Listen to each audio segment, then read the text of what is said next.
right, welcome everybody to the Saturday late morning Embodied Consciousness workshop sessions. And today, we got a few heads up here. I've been to a lot of festivals. I started to go to parties when I was pretty young. I got into dance music and electronic dance music before I ever experimented with drugs. Back as a teenager. And, just saying, I'm 53 later this couple of months.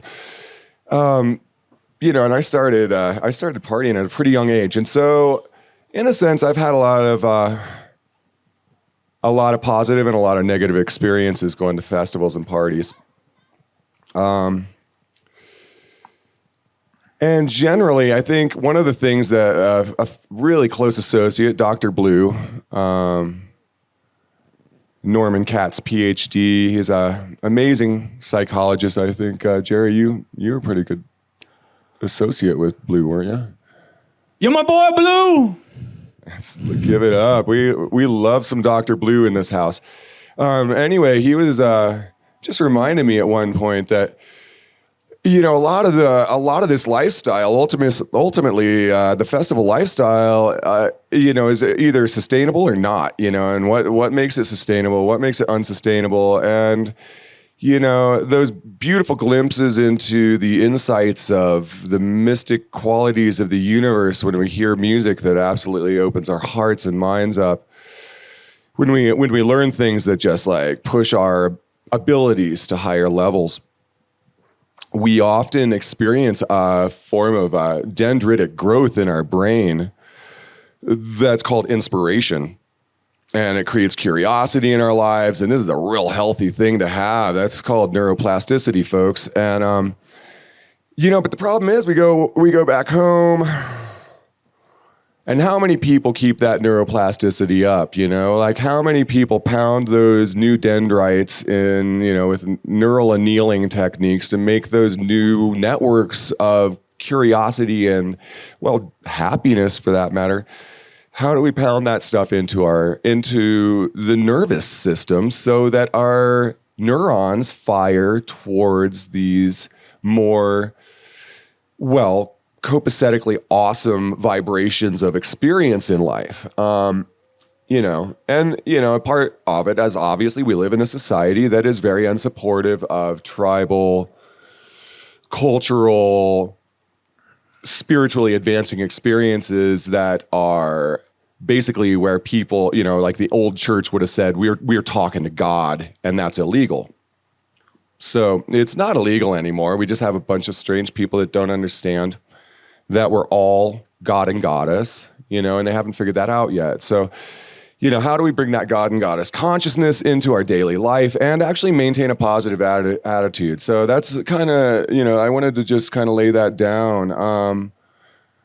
I know Jerry would probably recommend a little bit of, looking at your diet maybe, and like what kind of foods, what kind of plant medicines, what kind of nutrients could you use? Why don't we pass it over to you, Jerry, to let you talk for a bit.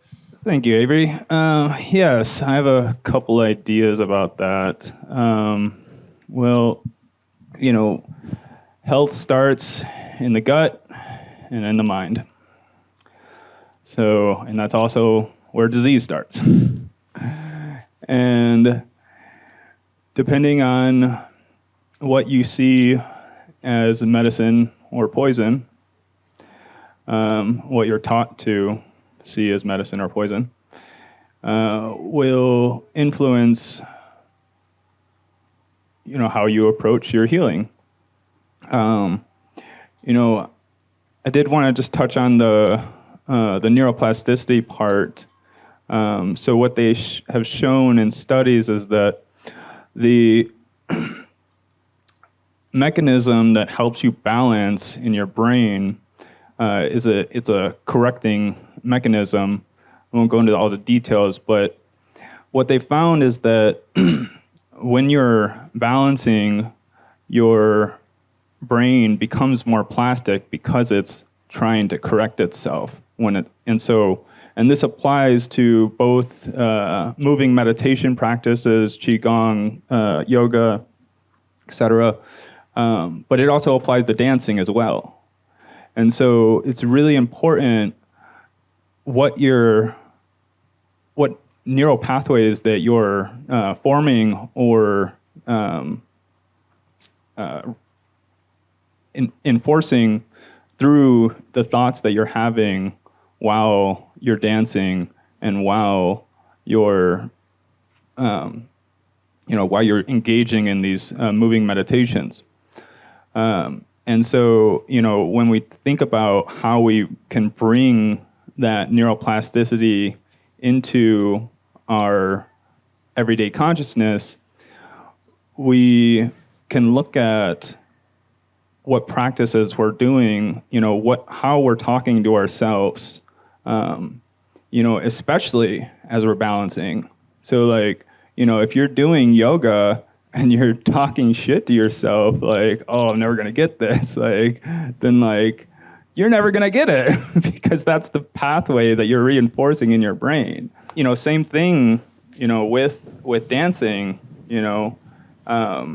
if you're, considering, trying to talk to that person, but then you're talking oh, they probably won't like me. They probably, whatever negative talk we use in our doubt thinking, that's going to manifest, in your behaviors and in your consciousness. Pass it to you, Jamie. Yeah, I've also been incredibly interested in neuroplasticity because it's a big piece for how we interrupt our conditioning and how we rewire, of course, how our brains work and how we can be in responsive relationship to new experiences rather than just habitual relationship. And so as you were talking, I was just reflecting on dance particularly, which is said to be a very effective way to build neuroplasticity. And I think, within the framework of dance, there's the opportunity to not dance the way you always do, right? So you find your groove with familiar music, but there's great benefit in trying to dance to music that you're not used to dancing to, or to dance in a way where it's uncalculated. Even if that calculation is an imprint from the past. And so I think there's the potential to really work with innovation and free-form movement in a way that builds our capacity to be more receptive to where we are and how we're evolving the relationship to where we are. And another thing about festival culture that I think is incredibly helpful, that's proven to boost neuroplasticity, is that you're relating with a group of individuals that elevate you, that inspire you, that lift you up. Whether it's challenging you to be a better person, whether it's challenging you to think differently or see from different perspectives, it's necessary. And I think that's one of the things that we're thirsty for, because culturally, we're kind of encouraged to be distracted. And when we come to an environment like this, we realize there's a whole other way to live and to relate to the world and to prioritize what actually is important than what we're used to in society. And so I think that's another huge piece that allows us to advance our sensitivity to thinking outside of the box and considering what are new methodologies for how we live. And of course, the tool sharing that happens at a festival like this, and especially with all the workshops and the lectures and the speakers, is just fueling that. So it's not like I want to be living differently, but I'm in my familiar environment, going to my familiar job, hanging out with my familiar friends, doing the same familiar thing week to week, which is not promoting change. Just the nature of what, cyclical, habitual beings that we are. And so I think this really helps us break out of the box in that way.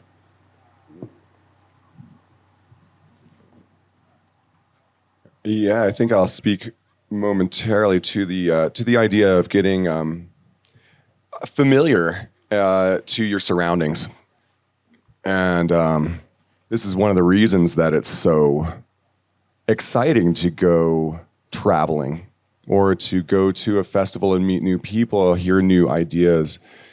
It definitely gives us an opportunity to like break out of our common paradigm of what we call reality and gives us, like I've heard this term dreams of light, and when people share dreams of light,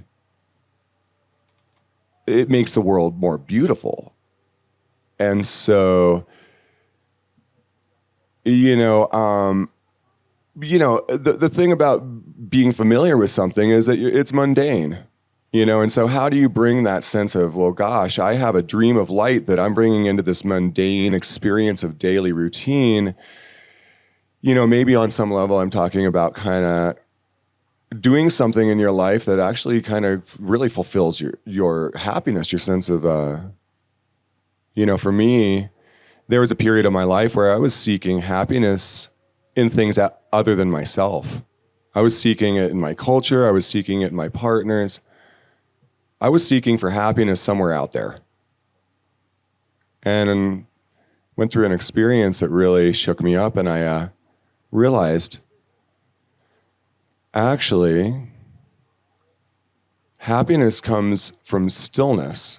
We generate our own happiness. And so, that paradigm of like seeking to go out to a festival to like, I'm going to like, get my neuroplasticity all opened up. And, that is awesome. But I think there's also another side of that of being like, okay, I have to sanctify my daily experience so that my routines are something I do with grace, effortless grace and happiness, and have contentment in my processes, whether that's painting a house or painting a landscape. Go ahead, Jerry. Yeah, touch on a couple of points that you guys made. I think, Jeremy, you were talking about the default mode network, how we get into these automatic patterns of movement and thought, and what, and I'll just say that, novelty and diversity are the spices of life. Keep it spicy. And so, the way that we do that is something you're touching on, Avery, is that, we take the time to pause. And when we take the time to pause, we get empowered to make a different choice. Because generally, we're just making the same choices over and over, like, maybe in different environments, but like a lot of times even in the same environment, and it just becomes routine. And we're taught that we should be focused on building and maintaining our comfort zone, when the reality is that comfort always lies right outside of progress. Growth lies right outside of your comfort zone. And so, however we can, have novelty in our lives, and also, the thing is that when we're in the default mode network, it's generally has been shaped by trauma. And in trauma, we are looking for the instant gratification to get us out of the survival situation that we think that we're in, when we're really not actually anymore. We might have been in a survival situation that caused us to, develop patterns of beliefs and disassociation, but we're no longer in that. And we do have the choice to pause and reflect and move from reaction to response. And when we do that, then we can choose a new choice, and we can create novelty in our lives, which then will sustain the neuroplasticity that we have developed in this, through the festival, and really like that's how you take, the festival culture into your everyday life, and I just there's a thought on my mind. I was at an interpersonal communication class, and this girl got up in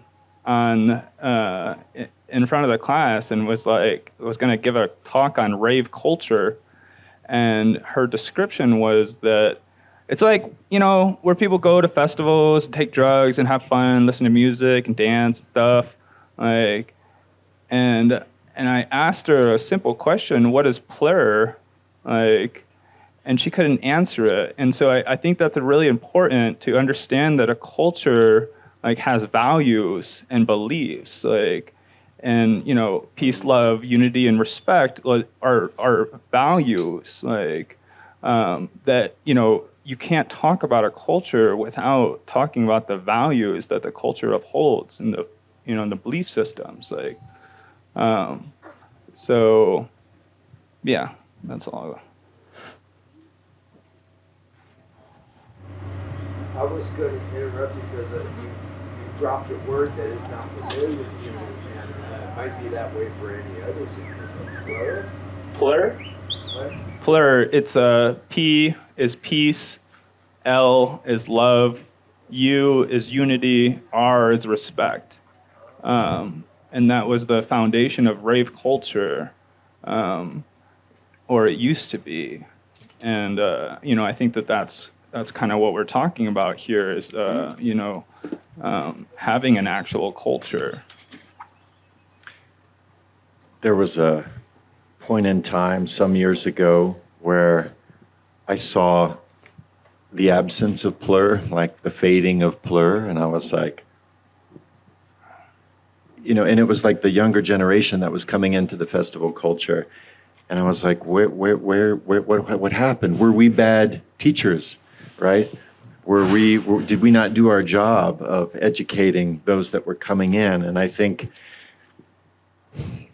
those of us that have been rooted in those principles since the beginning, live them, share them, express them, communicate them, and do events like this where it's not just a place to party, it's not just a place to celebrate the human experience, but that there's an enrichment that's also taking place. There's an educational component that's also taking place. And so the conversations are deeper because the container in which it's all happening is more intentional. And I think a lot of that just has to do with the commercialization of festival culture, where it's like, oh, let's turn DJs, which used to be just passionate music lovers wanting to share their craft with an audience that was equally passionate to dance to it, to now let's elevate them to superstar status. And let's just, let's figure out the best way to package this whole thing and just sell it and serve it up without any of the principles upon which it was founded, and just commodify it. And so I think now we have so many people participating in festival culture that have no education around what the intention that originally drove it or what is continuing to drive it is.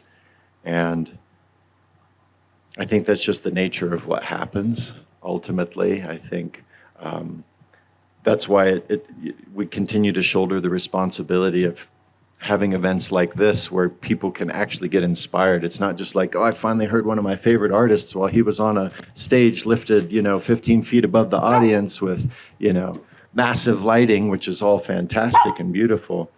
But we lose something because I think we get this glimpse of the capacity to celebrate the human experience, and yet there's no guidance for how that could be integrated. Like you were talking about a moment ago, like what do we do after the festival? We go back, we face the catastrophe of re-entry to, our quote unquote mundane lives. And so it's like, well, what do? We wait for the next weekend, we wait for the next festival.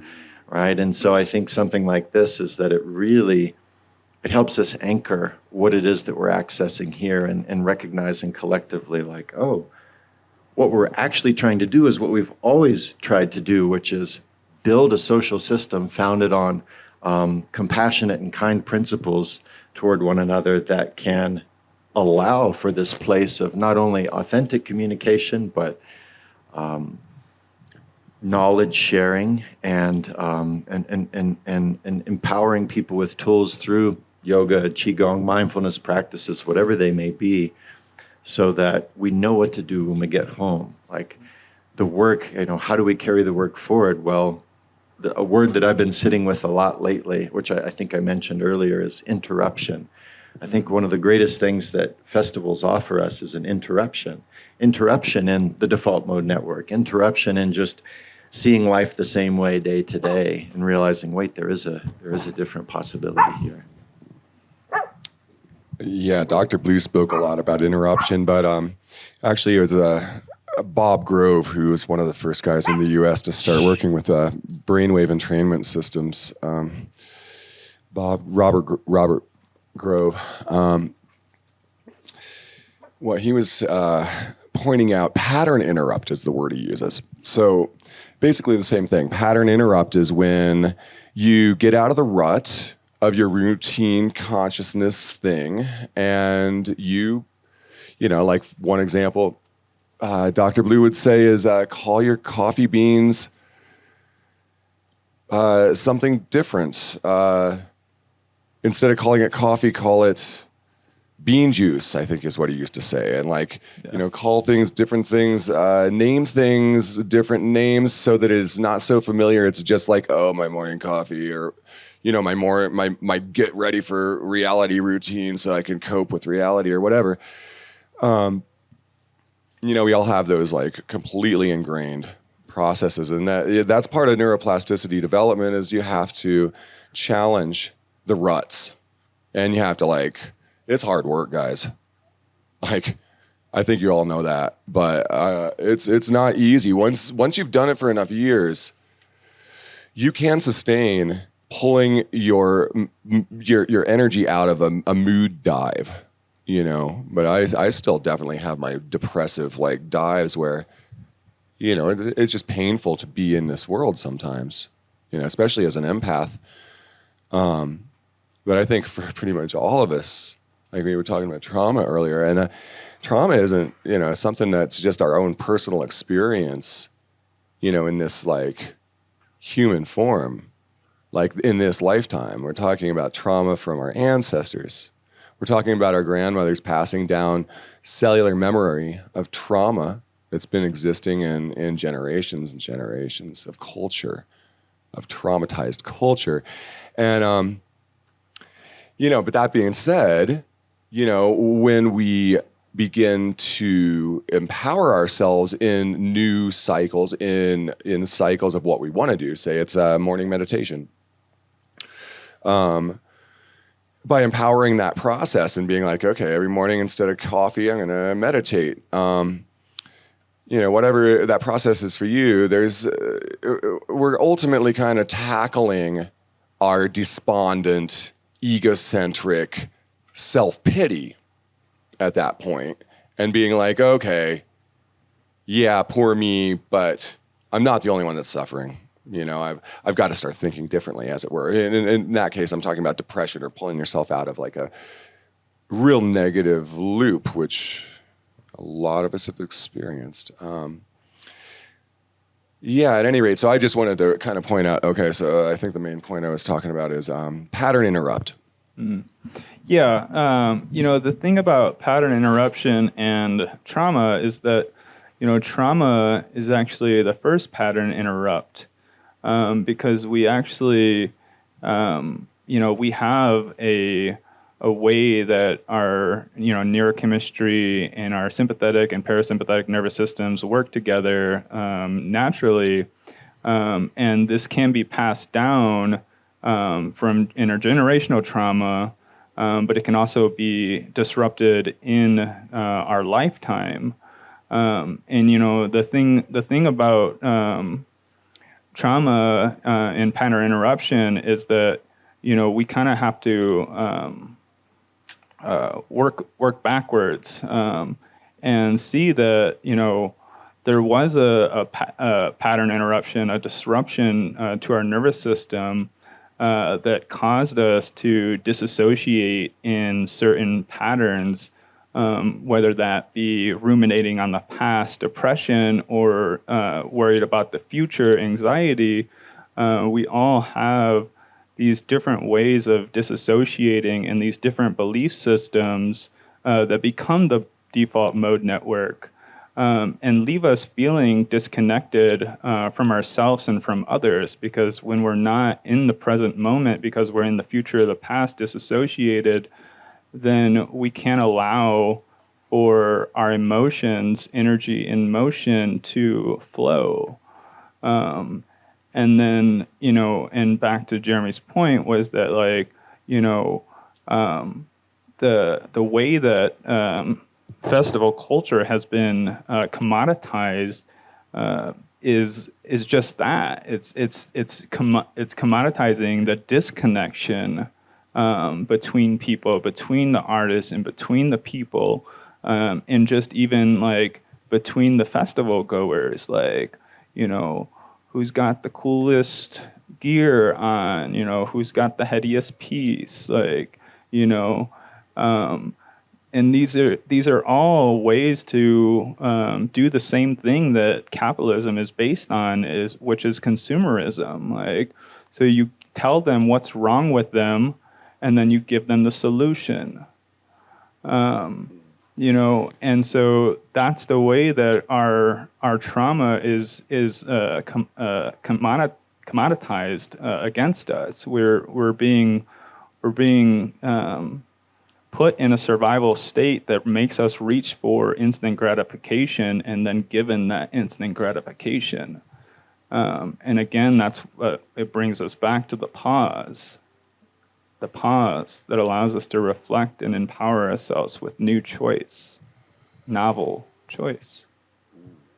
I think it comes down to something that I feel largely has been missing from our culture for a while, which is personal responsibility. Mm-hmm. Especially with the explosion of social media, now we can align with certain affinity groups and at scale participate in this scapegoating competition where we're pointing fingers as to they're the problem and they're the problem and he's the problem and she's the problem, while not realizing that the world we want to live in has to be, the principles that we want to experience in the world we live in, we actually have to embody. We can't just demand from other people. And we're really good at demanding those from other people or the government or culture or whatever. And we have a right to, and we have a responsibility to self-reflect and say, am I actually embodying these same principles? I can't be at war with someone 4 hours a day on social media and then claim that I'm about peace. Like, it doesn't work. It's not congruent. And, my study is yoga. And so the big piece is, one of the big pieces in terms of personal responsibility is called svadhyaya. And svadhyaya is self-study and self-reflection. Can I understand my own trauma, my own dysfunction, my own shortcomings, my own habitual behaviors that continue to perpetuate the friction and the confusion that our world is experiencing? And can I work to interrupt them? Can I get still enough to create a pause where I can pivot and change direction? Because otherwise I'm just, I'm perpetuating my old programming. And the personal responsibility piece is the fact that how much we don't learn in public schools blows my mind. Like, we learn almost nothing about how to be human, how to have a mind, how to manage your emotions, how to communicate in a way that's compassionate, how to listen to another person, rather than just giving them a moment to speak while you're orchestrating your response in your head at the same time, rather than actually listening to them. I think we have to we have to really evolve our principle or our skills of communication. And we have to take responsibility for bringing forth in myself that which I really want to experience in the other, so that I can invite them to join me in kindness rather than demanding kindness from them while, through anger, for example. Yeah, personal responsibility. I've been playing around with that word, responsibility. And if you take apart the word, it is the ability to respond. But the thing about that is that when our sympathetic nervous system is overactivated and we're in a survival mode, then we actually neurochemically and we actually cannot respond to a situation because we're in a reactive state. And when we're in a reactive state, our prefrontal cortex gets turned down because you don't need to plan out to look at all 8 options, for how to survive this situation when there's a predator coming. And so this is how our survival brain is wired, is that our prefrontal cortex, our ability to plan and make decisions, is actually turned down. So you can't actually plan things out, and you always look for the quick fixes. And so in a word, the difference between reaction and response is reflection, is the pause in which you can reflect. And until you can do that, until you make it a daily practice of pausing and reflecting and being mindful, then you're destined to continue to react. And so, when we look at, trauma and the effects of traumatic experiences, it puts us in a reactive state, but it also causes us to believe a certain thing about ourselves, and usually those beliefs are rooted in shame or blame. And so we're either shaming ourselves or blaming others. And, the thing is that forgiveness is always the answer to both of those things. Self-forgiveness and forgiveness of others. And so, when we think about like how we can heal and take responsibility, it is through forgiveness, because without forgiveness, you're going to continue to react to whatever is going on. And so, because you're going to stay in the cycles of shame and blame. And again, then that's, we have a choice. Are we a victim? Are we the prescribed role of victim that society has given us? Or are we a victor over our circumstances? And that choice is yours. I'm reminded of a book that Charles Strobel wrote back in the 80s, maybe even the 70s. The Quieting Reflex is what it was called, and it's a book that deals with a technique for managing your relationship between your sympathetic and parasympathetic nervous systems.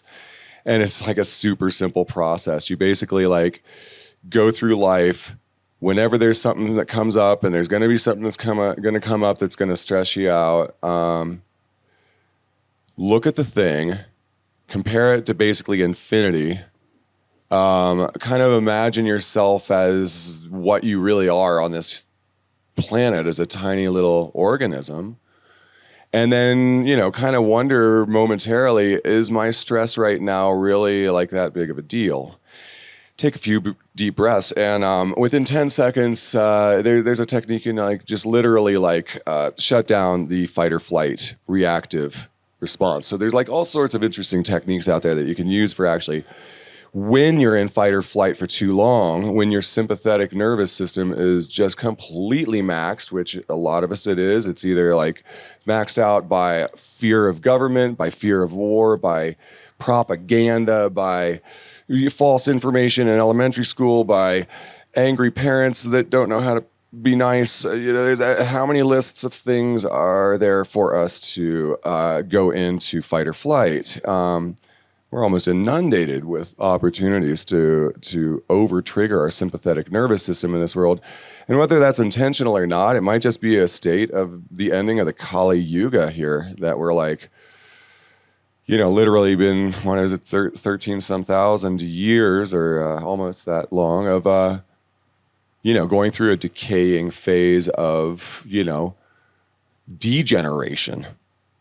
And now we're finally at a point where we're entering into a new age, and the light that's coming in is requiring that we compost all the old shit. So, I just wanted to speak quickly to, the other thing is that, so overly stimulated sympathetic nervous system, that causes fatigue. It causes chronic fatigue.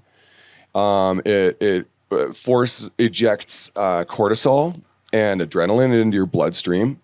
Once you have these chemicals blasting through your bloodstream, it can take up to 8 hours from a single stress trigger to actually get back to, would you agree with that, Jerry? I mean, it can be many hours of just processing the cortisol, processing the adrenaline, processing the stress hormones that, and so I'm going to wrap it back around to what you're paying attention to.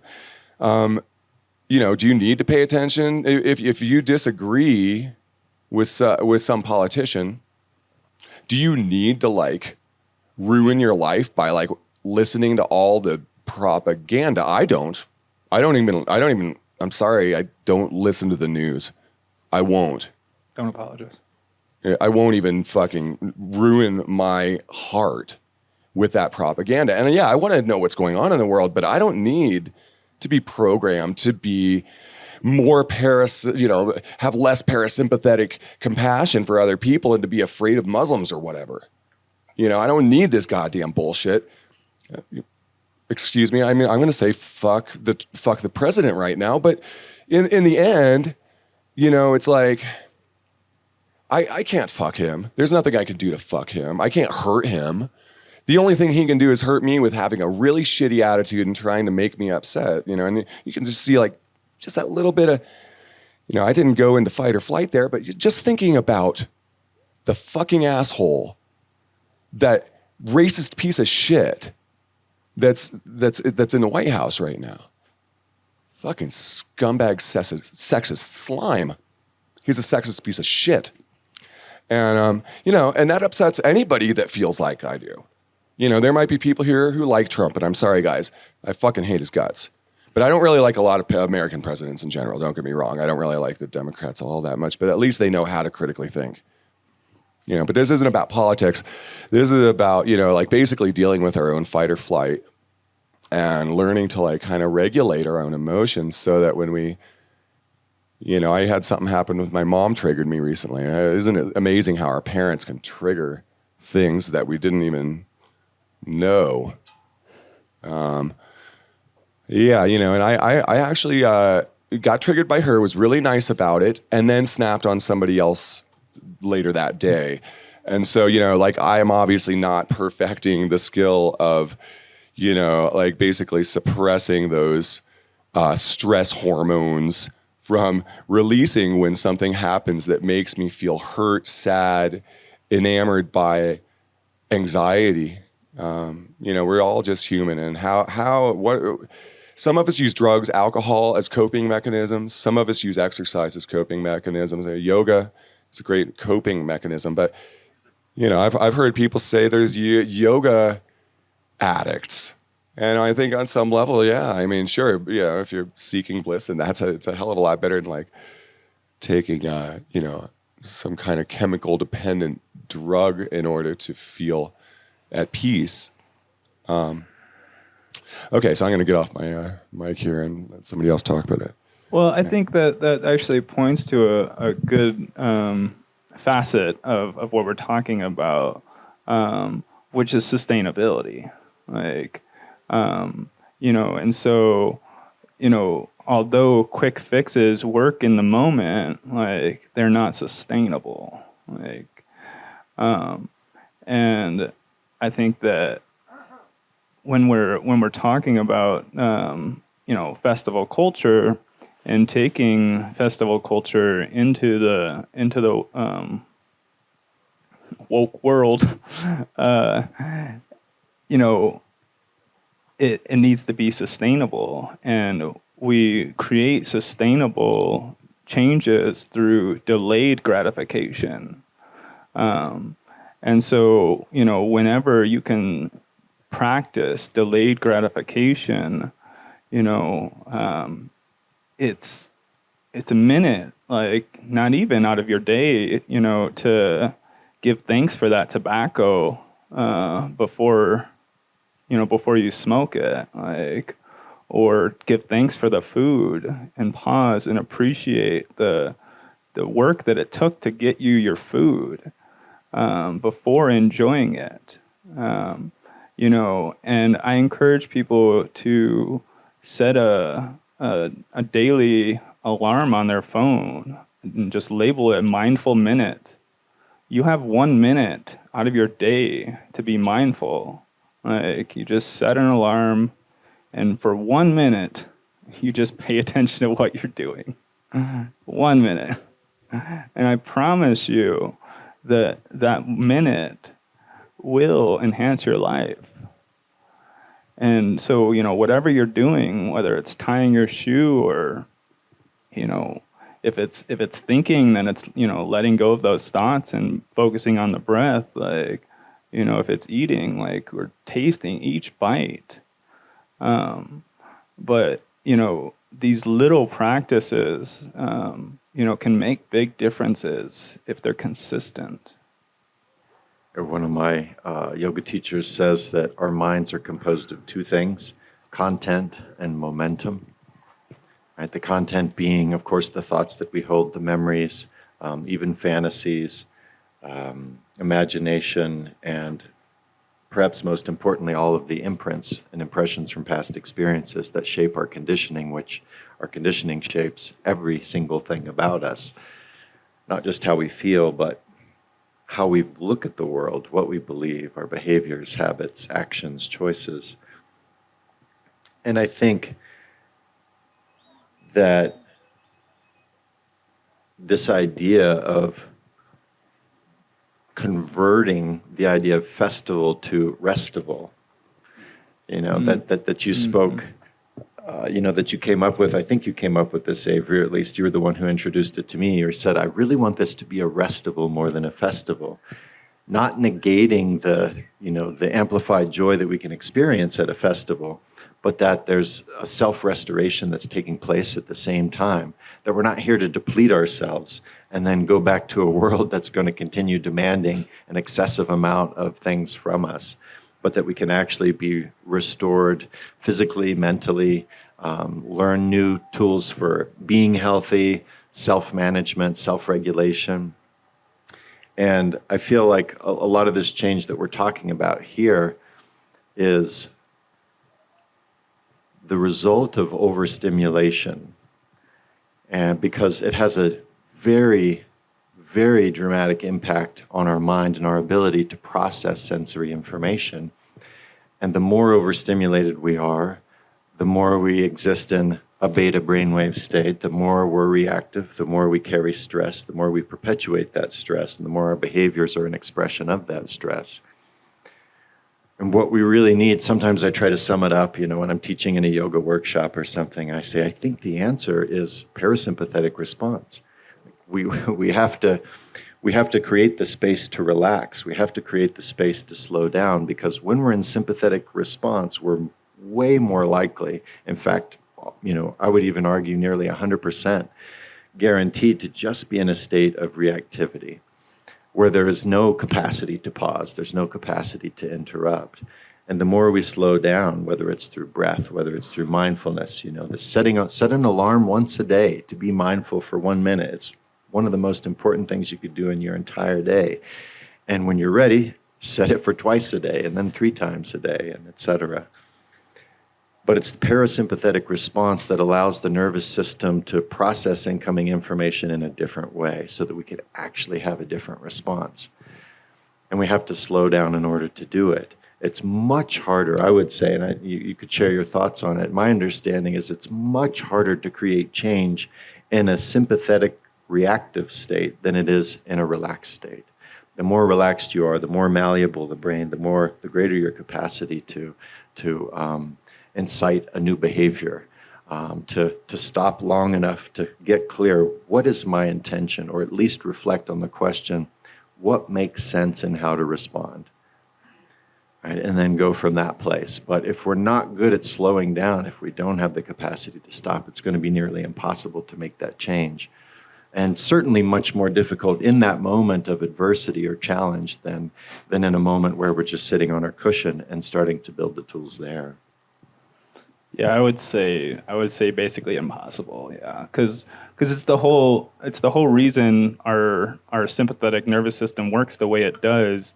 Well, and I'll just briefly go over the neurochemicals involved, which is why it is impossible to make these changes in this state, because when the sympathetic nervous system turns on, we have a rise in cortisol, and when the cortisol says there's something wrong, and then it tells your hippocampus, your memory center, to turn down, along with the prefrontal cortex, immune system, and digestive system, so that it can gather all the resources it needs in order to survive that situation.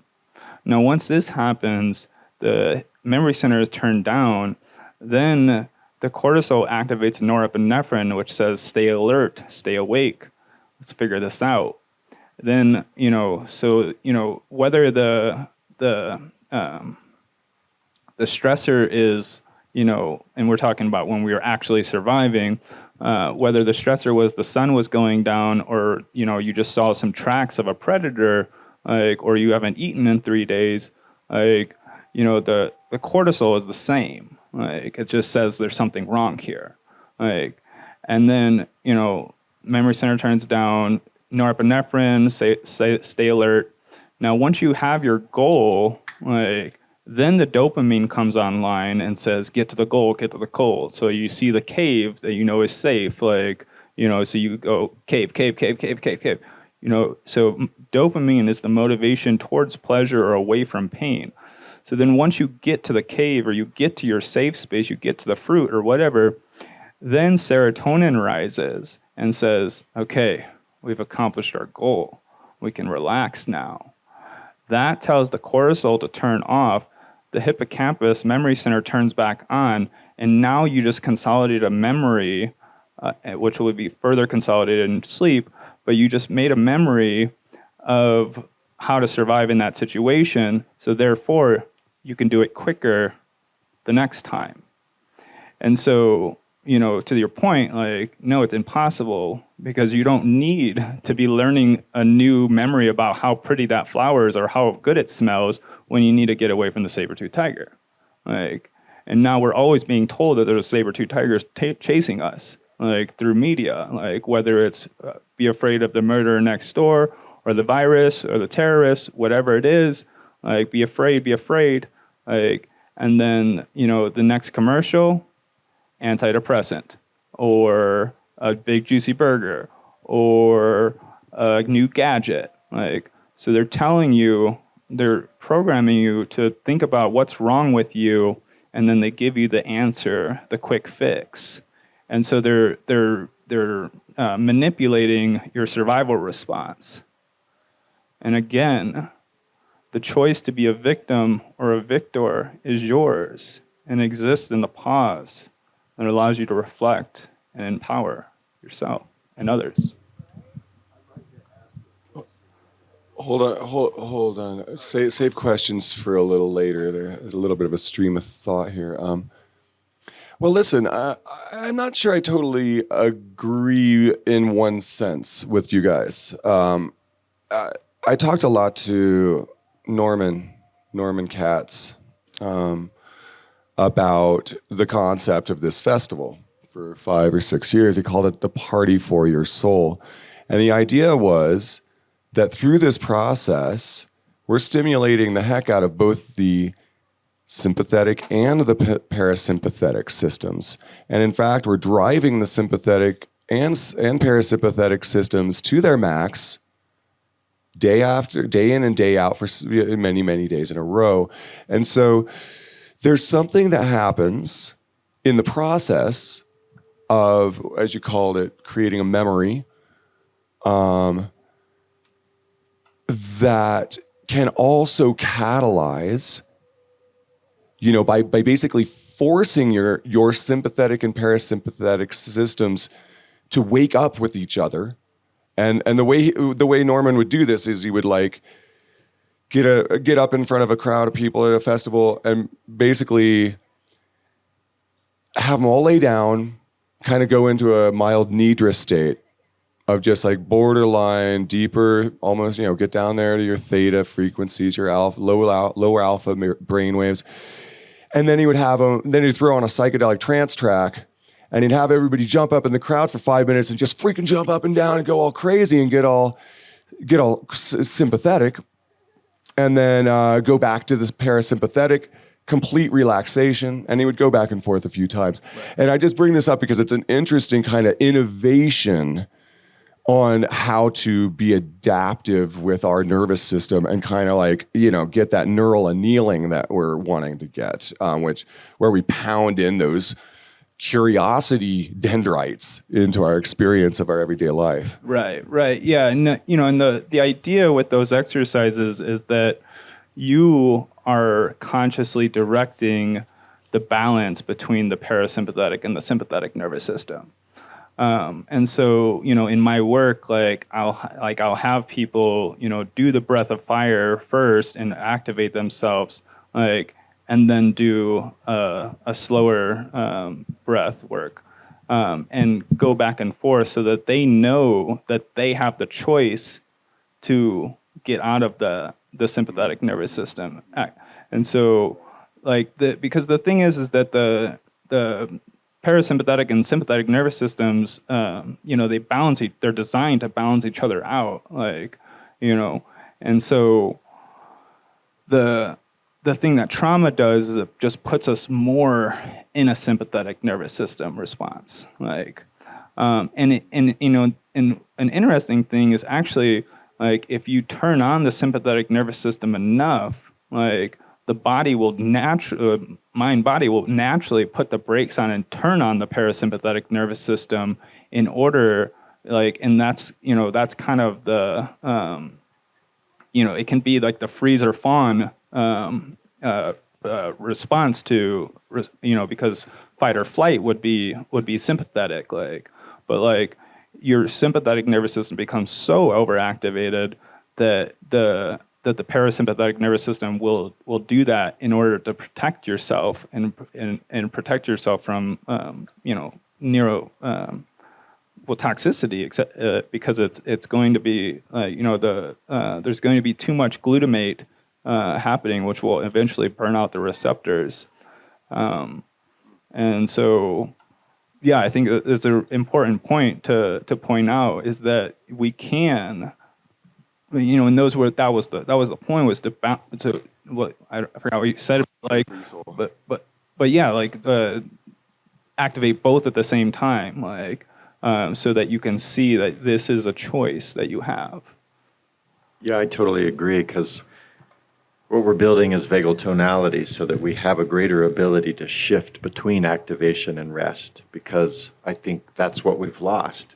Right. Not only are we not good at deliberately going between them, we're not even good at unconsciously or automatically going between them, shifting between them, because we don't give ourselves the opportunity to rest anymore. It's like we might work an 8-hour-a-day job or 10 or 12 or whatever it is, and we're just on the whole time. It's deadline after deadline or call or meeting or stress. And so we're in this sustained sympathetic response, not giving ourselves the opportunity to actually step away from the computer or the meeting or whatever it is, step outside, have a drink of tea, watch the clouds, listen to the birds, whatever it is, to go into a restful state. We don't allow ourselves that opportunity, so now we're getting stuck in sympathetic response. And then now the body, quote unquote, forgets how to rest. And so we can't fall asleep at night. We can't focus and to sit down and meditate. We can't relax in shavasana at the end of a yoga class would be another example. And building this capacity to go back and forth between them is absolutely essential, because the nervous system is designed to do that all day long, but we don't allow it to do that. And if we do push away from the computer, or let's say we stop working, right, we're not attending to said task, we usually fill it with more stimulation. Well, let me check my phone, let me check my email, let me check my social media. And so it's just constant input. And so we don't even get those brief moments of rest that we could have, because now we seek more stimulation. Right. Yeah, and I think that, what tends to happen too is that we take that into our relationship too, like into our relationships, I guess, whichever, and so, then we're in that sympathetic nervous system, like that instant gratification, like, and so, at the end of the day, like, we might just want food and sex, like, because that's the mode that we're in, like, and we don't take time to actually acknowledge our partner and and have a conversation, like, and same thing with friendships too, like, it's like, you're not actually you're not present with them, like, because the sympathetic nervous system is telling you, like, to be worried about the future thing that you have to do, like, and so I think it's just really important to, again, like, understand that we have this choice to move back and forth, and it is, but we don't see the choice, like, if we're in a reactive state, like, and so that's it. That's all I got. Well, listen, we aren't going to be able to talk all day here because we've got other things coming up. But generally, I feel like what we're touching on here is that, we got to be responsible for our own nervous systems. If we really want to realize our potential, of being kind of empowered, embodied consciousness in raw form, we just have to take responsibility for every freaking thing, including our thoughts. And like that's maybe, for me, it's been real tough to train my brain to pay attention to what I would prefer it to pay attention to. So it's not just running wild and paying attention to whatever something else suggested I pay attention to. Whether it's me, my ego tripping out on something, or the an advertisement on television saying that I don't have this, but I need this, and if I buy that, I'll have it made for another 3 hours until I need to have it made again. And these days, like, you have to have it made regularly because everything's made to break. So it's like, Go buy your disposable thing today so you can buy another one tomorrow and have that same sense of artificial gratitude, dopamine squirt that makes you think that you're actually getting somewhere. So, what we're talking about is basically breaking yourself down here, taking responsibility, really sitting with your shadow. There's a lot of shadow material that comes up in this sort of work because you have to start addressing your own negative thoughts. It's really important to remember, don't take yourself seriously. Just because your brain says something doesn't mean it's real. Don't trust your brain. It's just gonna go. And sometimes, especially if it's monkey braining like mad, it's just gonna freaking go. And if you start trusting those thoughts, it's more important to just be like, okay, those thoughts are there. I feel that way. It's driving me nuts. My emotion, I feel emotional about this person being an asshole or whatever. But ultimately, it is really up to us. We have to pay attention to the things that we want to manifest in our lives. And culturally speaking, we're talking about a bunch of us wanting to pay attention to having a better world at our fingertips. So, listen, there was one question from Brian down here. Yeah, as I listened to my question for you guys, if we don't listen to it, If we don't if we don't listen to it, what happens? Okay. All right, and what are we talking about again? What? Don't listen to it. sorry, I'm not listening. I said, make me think that my body was like, Brian, you have to slow down. So now I'm going to slash the nerves on your right side, and you're going to read a book, and you're going to listen to you guys. Okay, So I thank all of you for sure coming and doing this work, or you could wind up with a terrible lift. All right, so the brother that's asking a question is talking about his own nervous system kind of hit a wall probably when you were working for the union or so shortly thereafter, and like he had been basically taxed to the limit. Didn't take the time, right? Didn't take the time to stop. We've been talking about that introspection, the parasympathetic, insightful, intuitive, reflective nature of consciousness. It sounds like maybe Brian didn't exactly pay attention when you should have, bro. And you're saying that it's possible your body it basically had a severe reaction in your nervous system, and like it impaired your body.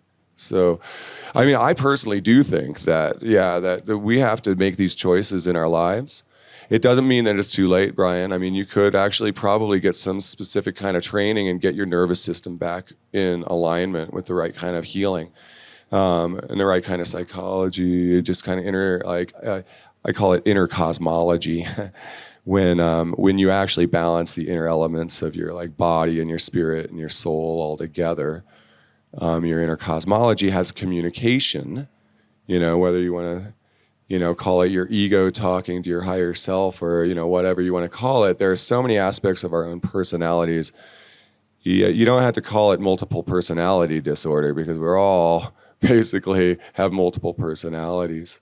And, the disorder is when we like suppress one thing over another and like start having belief systems about what's right and wrong. Yes, we have to have discernment. Yes, we want to respect one another, but all right. So generally, do you guys want to finish up real quick? I think we should kind of wind this up. We're going to have another workshop. Suppression can only lead to unhealthy expression. Suppression can only lead to unhealthy expression. Express yourself. And when this talk is over, I would like to invite all of you to put a dent in this acai and a dent in these bananas and a dent in the Acai bowls. Okay, so Brian's got the sunship over here, and we're serving up fresh freaking peaches, Palisade peaches with acai and other goodness over there. $10 donations are greatly accepted. We've invested a lot of money into that, but go get some acai. It's hot out here. We're going to have a break here in a bit, but all right, okay. I just wanted to say that about the acai. It has nothing to do with it. It has everything to do with it. Acai has to do with everything. Yes, it's true. I guess if we're just quick closing thoughts based on some of the things that you guys had said, I would say or reaffirm, don't believe everything you think. And question why you have the beliefs that you have. Because at the end of the day,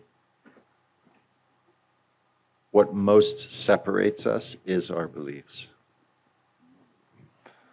You can't spell belief without lie. It's in the word. Look it up.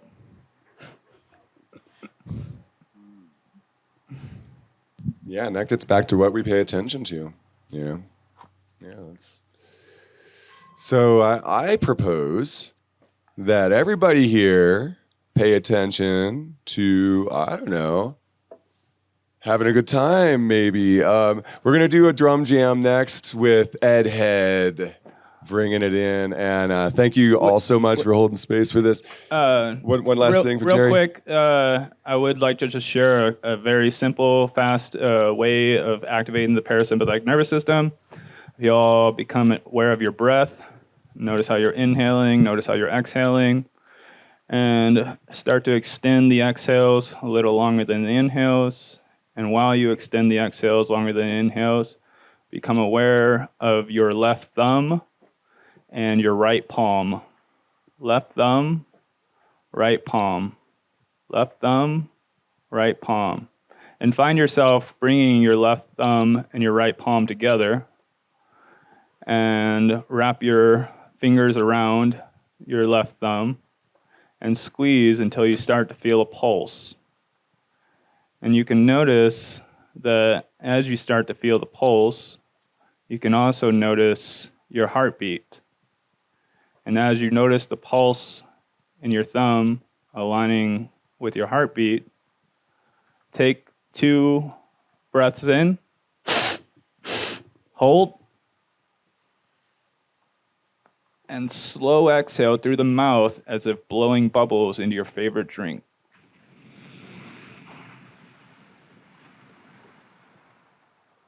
Two inhales, hold, blow the bubbles.